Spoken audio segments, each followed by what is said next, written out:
First నేను మోసపోయి సాతానుగాడి చేతిలో పడి వాడు చెప్పినట్లు విని వాడి చేతిలో ఆయుధముగా వాడబడి మనందరము కూడా తిరిగి యేసు రక్తము చేత విమోచింపబడి ఆయనకు ప్రదానం చేయబడ్డాం.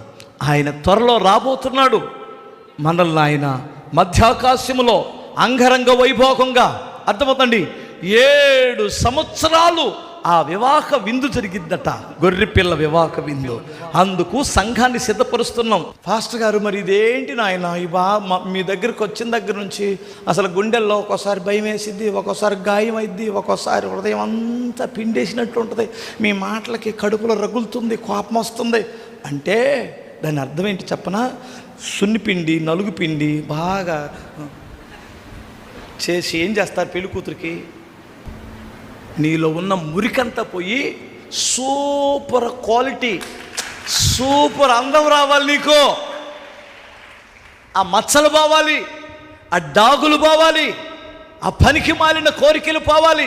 నిన్ను ఒక పెళ్లి కూతుర్ని సిద్ధపరిచినట్లు దైవజనుడు పరిశుద్ధాత్మ దేవుని సహాయముతో సిద్ధపరుస్తున్నాడు. అది ఆ క్రమంలో మిమ్మల్ని బాధ పెట్టాల్సి వస్తుంది, ఆ క్రమంలో మిమ్మల్ని గాయపరచాల్సి వస్తుంది.